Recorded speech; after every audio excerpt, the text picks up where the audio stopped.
Hi there, Prairie Plant Girl here. Well, it's March, and March is a really exciting month here in my cold climate growing zone of 3B. For those of you who are new to my channel, I live in Saskatchewan, Canada, and my growing zone is 3B, which means it gets down to like minus 35 in the winter, and we only get about 110 frost-free growing days in my region. So today I'm going to share with you the plants that I will be starting, or the seeds that I will be starting in March. So let's just get going, because this is a big list. March is a busy month. March for me this year marks 8 to 12 weeks before my average last frost date in my area. For the vegetables, I'll be starting with my peppers. Now you may have seen me in an earlier video plant a few pepper seeds. Those are some of my hotter peppers, or some of my peppers that take a little bit longer to get going. They take a little bit longer to break dormancy, or just, need a few more days to be stronger, bigger plants before I put them outside. The majority of my peppers I'll be starting in the first full week of March. I'll put a link and you can check out my pepper video that I just did, and I go through some of the pepper varieties I'll be growing this year. So if you're interested in that, I'll put a link for that. So my sweet peppers, that'll be going right away here. They'll be kicking off. Then I'll be going through, the next thing I'll start is my celery. So I have my celery seeds right here. Not a lot of people grow celery from seed, it seems like. They seem to have trouble with it. I've never had a lot of issues with growing celery from seed. They do take a long time. You have to be patient. It can take a while to break dormancy. But Tango is a celery seed that I like to grow. It does well for me, and I get a lot of celery that way. So I'll be starting my celery about the same time as I do my peppers in that first week or two of March. The next thing I'll be starting is my onions. Now, some people will have already started their onions and get them going, but I find that I don't need, months and months and months of onions growing in my house. Onions are pretty hardy, so I start them now, and I'll likely be able to get them out in the garden sometime in April, once the soil is able to be worked and warmed up, so I can stick my hand in it somewhat comfortably. So my onion seeds, now I have seed that I saved. I saved these last year. I'm not sure what kind of onions I'm going to get out of these or how well they'll grow, but that's what I'm going with this year, is my saved onion seeds. They were off of a variety of onions, but they were all grown close together, so they more than likely cross-pollinated, and I could get some pretty interesting looking onions if I get any at all. In that first couple of weeks of March, I'll also be starting some of my cabbage and my Brussels sprouts. Now, I'll probably be looking to start some cabbage that takes a little bit longer. I'll probably start one variety that takes a little bit longer and one that's a little bit faster.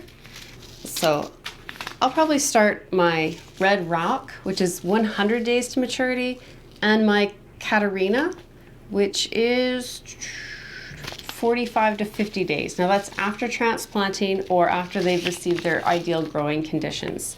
So I'll get my cabbage started and my Brussels sprouts started, and then I'll actually try and get those transplanted out fairly early into the garden with protection as well. So up to a month or more before my average last frost date, just depending on what the weather is doing for me. So I'll get those going, and then I also want to start, just get the cabbage out of the way here, a few early Brussels sprouts. So I will be starting, I have Long Island and Jade Cross. I'm not sure which one I'm going to start early, but I'll probably just start one variety. And with these things that I'm starting really early, I'll just be starting a couple of plants each, like literally probably 2 each. And then I will be continuing to sow successions of them every few weeks. So that's what I'll be doing with those. I'm also going to experiment this year with starting a little bit of kohlrabi early on in the season. I'm hoping to actually start these and get my cold frame up and get them started in that outside right at the end of the month, just in little tray packs that I can put out fairly early as fairly young plants under cover. So just an experiment I'm doing with kohlrabi this year. I'll also be starting some eggplant at the end of the month. I think I have Black Beauty. Let me just look what varieties I have. Yeah, I have Black Beauty and I have Violetta. The Black Beauty is a larger eggplant, probably more what you're used to seeing in the grocery store. The Violetta is a longer, skinny eggplant that is a nice one. They're used for different things. Like I like the Black Beauty for things like doing like eggplant parmesan or like roasted slices or toasted slices of eggplant. The eggplant, the Violetta, is nice to just chop up with a little bit of oil and seasonings. You know, maybe throw in some like summer squash with those and maybe some onions or garlic and just roast them, or even just put them with some balsamic vinegar on the grill and grill them. And I find them really nice that way. And then last but certainly not least is my tomatoes. I have a lot of tomatoes that I'm going to be planting this year, and I keep trying to go through and narrow down the varieties that I'm actually going to get in the ground this year. I'm not sure I've completely narrowed down my varieties, but I'm going to continue to try that. So for sure I'm going to be growing some paste tomatoes and then some nice big slicer tomatoes. One of my very favorite slicer tomatoes is the Manitoba, and then a close second would be the Black Krim. So those two will definitely be planted this year. I have several varieties of little cherry tomatoes to try. One of them that I'm going to try is called Chocolate Cherry. And then I have, where is it? The Petit Monot, I think is how you say it. So this is supposed to be like a currant type of tomato, really tiny little tomatoes, and the Ted's pink currant tomato. So I'm going to try that. There's my Black Krim seeds. I think I'm all out of the Japanese Black Trifeli, so there might be 2 seeds. I might plant some of those. Mortgage Lifter, that's a pretty good tomato. I like it. It's a nice big slicer tomato. I find it to be generally a pretty heavy producer, so that'll probably go on my list. And then I have some Amish paste, and I have Elizabeth in here somewhere that I lost, and I think those will be the paste tomatoes I planted, that I plant. And then I just had a recommendation, I can't remember who it is, but one of my viewers was recommending a terracotta tomato. I had already gone through and said I wasn't buying any more tomatoes, but I went and ordered the seeds for that. So I'll also be growing some terracotta tomatoes. I found those at Heritage Harvest Seed, if anyone's interested in where to find them. They were a little bit trickier to get a hold of, but Heritage Harvest Seed tends to have a lot of unique varieties. And in fact, they sent me some free seeds last time I had ordered. They're called Green Vernissage. I've never grown a green tomato before, so I'll probably grow one of these just to check them out. But lots of choices here, lots more varieties I could easily grow, but I'm really going to try and resist the temptation to plant all of these varieties. And most of these will be 2 to 3 plants per variety that I do wind up planting. The cherry tomatoes, probably just 1 plant of each of the varieties I decide to plant. But tomatoes, they're that gateway vegetable. They say that's the vegetable that gets people gardening. So that's my my vegetables that I'll be starting. I also have some herbs that I'll be starting. Now some of these herbs, depending on where you live, you could easily just be planting them straight into the ground as soon as the soil has warmed up.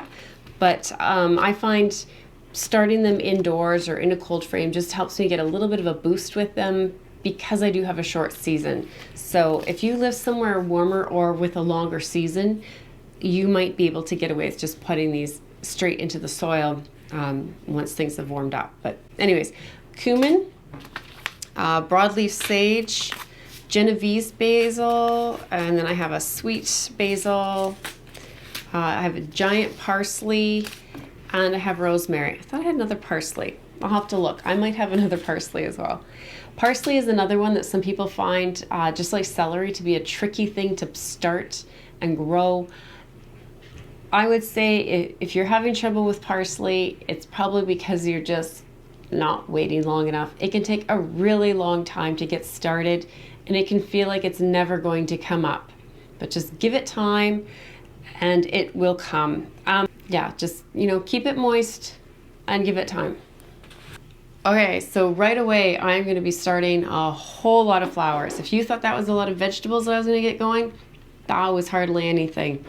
So I've pulled out my flower trays for March. I just keep them in here. I just label them March. So one is March, like the early part of March, and one is for like the second half of March. And then I had bought some more, so I just threw them in here when I was getting ready. So I'll have to get those organized. But one thing that's not in here, because it's corms that are in storage, is I will be starting my ranunculus and anemones in March. And I'm going to try to do a couple of successions with those. This is the first year I'll be starting them early. Last year I had them ordered. They came in late in May, I think it was. So they both grew for me, but now I've stored those corms, and starting them earlier should get me a better show, because those are flowers that like cool weather. So when the time comes, which is any day now, I'll show you how I get those started, and hopefully my saved corms have done well and we'll have some good results with them. Now after that, I'll be growing foxgloves. So I have two kinds of foxgloves that I'm going to be starting. I have the Camelot mix and the Dalmatian peach. These are both foxgloves that are supposed to come up and flower the first year. A lot, and I would venture to say most foxgloves are biennial, which means the first year they will produce kind of a rosette of leaves, and then the second year they grow the leaves and a bloom stalk, set seed, die, and then the plants come up from seed again the year after. So a lot of times when you're planting foxglove, you're planting it for the next year, not the current season that you're in, but the year after that is when you'll get flowers. But there are a few varieties that you can grow that will flower the first year. Now the Dalmatian peach are new seed this year. The Camelot are seeds that I saved off my plants from last year. So I'm not sure if it's a stable variety to collect seed from, if I'm going to get flowers from those this year or not. So it'll be kind of interesting to find out. The next thing I'll be growing is Echium ruscum. I think I had seed left. Oh yeah, I have like 10 seeds left. So I tried to get this going last year, and I grew a couple of plants. I wound up with only one that held out long enough to get it into the ground. And then the plants that I had it planted near grew up bigger than I had remembered, and it got shaded out. So I don't think that's going to come back for me next year, but this year. But I'd really like to get some going, and I have big plans for my flowers this year. So hopefully I can find a really good spot to get this in the ground this year, and then I'll have it for seasons to come. I'll also be starting some Rudbeckia. So I have the Prairie Sun. It's a beautiful yellow Rudbeckia, and the Cherry Brandy, which is kind of a maroon red. I believe the Cherry Brandy is perennial here, though my package says annual. So I'm not sure why I have perennial written on it. That A indicates it's an annual. So I'm going to say this is an annual, and this is also an annual as far as I know. Yeah, zones 5 to 8.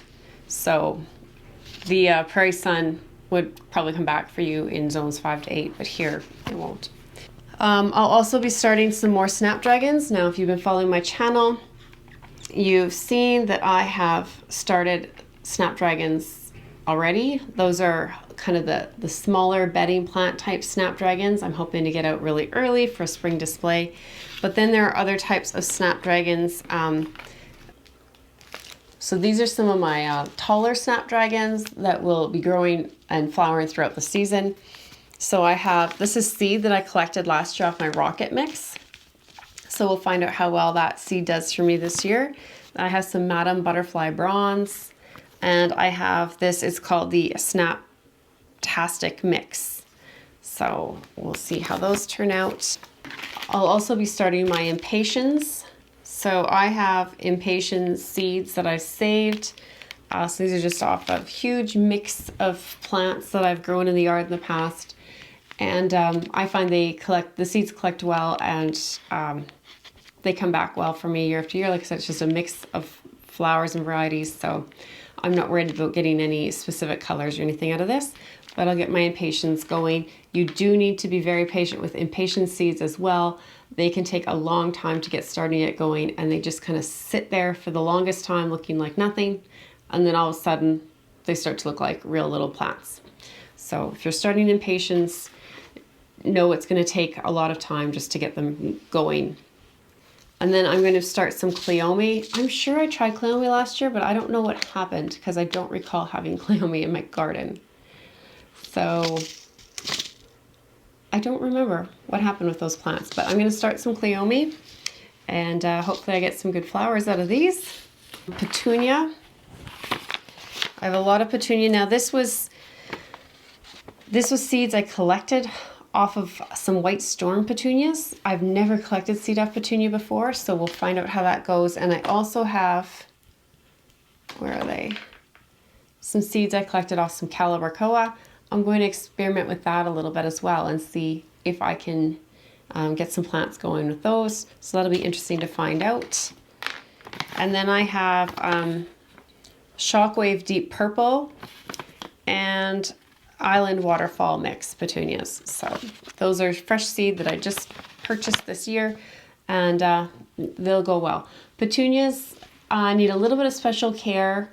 If you're growing them from seed, they prefer to be put down. Once you get them started and germinated, they actually prefer to grow on in a little bit of a cooler location than most of us have our plants started at. So if you can find somewhere that's like, you know, around 15 Celsius or even a little bit cooler, that seems to be the best way to get them into nice strong plants that aren't too leggy. I do have a video about growing petunias. It's just kind of a real quick little overview of growing them from seed to planting out. So I'll put a link in there if you want to check that out. Still lots to go here. So the Love in a Mist, you could plant directly outdoors. And in fact, the package recommends that. I've seen some recommendations to start early in a cold climate, so I'm going to be doing that with mine, and I'll just plant a few that way, and I'll probably try to direct sow a few, and then I'll just find out what works best in my climate. But this is Delft Blue, Love in a Mist, or Nigella is another word for that. Then I have marigold. Again, marigolds can be direct sown, and I do most of my marigolds direct sown into the garden.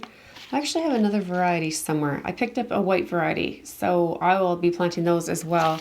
But here's just some saved seed. This is Bonita mix, and then just saved seed from anything that I had growing in the garden, which was mostly Bonita mix, but there might be something else in there. Like I said, I picked up a pack of white marigolds, so they're obviously misfiled somewhere. They're probably in my direct sow file. I might grab a few out and just do them early as well, just to see how they go. And then these are plants that probably went just a little bit earlier. They don't really want to go out just directly. And this is my Globe Amaranth. So I've never grown amaranth before, so I'm excited to do this. This is QIS Lilac. So we'll see how that goes. And then I have some Summerberries Yarrow. So I'm excited to see this one. I love yarrow. It's a great plant for cutting and putting in bouquets. I just like it. Just flowers so well all through the season, so it'd be nice to get just another shade of yarrow out there. Salpiglosis, I really debated on this. I love salpiglosis. It's a really nice flower, but I grew it last year in my garden and I found it really attracted the aphids. So I couldn't decide because it wasn't great for cutting, and I would like to be able to cut it and have it in the house, but it was just tended to be covered in bugs. But I decided I'm going to grow it anyways because it looks really nice growing in the yard. It was attracting the aphids, so probably keeping them off of some of my other plants. And it continued growing and doing quite well late into the season when some of my other plants are finishing up or it's getting too cold for them. And this seemed to keep going for me a little bit longer. So I decided I'm going to plant it again. Then I have bunny-tails grass. I love bunny-tails grass. It's just a really sweet little puff of a plant here. The seed heads are just these little, they're like little bunny-tail puffs, and they add nice movement in the garden without being a really huge tall grass. And they're also nice to throw into a little bouquet as well. They're also fun to run your hands through because the leaves are so soft. And then I grabbed some soapwort. So this is just, it's a nice perennial plant that I used to have growing in my garden, and I don't know if I've pulled it up or what's happened, but it's died out at some point, and I was looking around last summer thinking I really miss that soapwort, so I'm just going to get a little bit more going to put back into my flower beds. So that's a big list. A lot of plants that I'm going to be getting going in a very short amount of time. The next, 4 weeks here are going to be really busy in my plant room. And I'll try and bring you along for a lot of it, but there's only so many videos about sowing seeds that a person wants to watch. So I'll keep you updated as to how these plants go along, and I'm sure you'll see me growing and planting them out in my garden as the season progresses. So if you're still hung in this long to this video, thanks for watching, and we'll see you in the next one. Bye.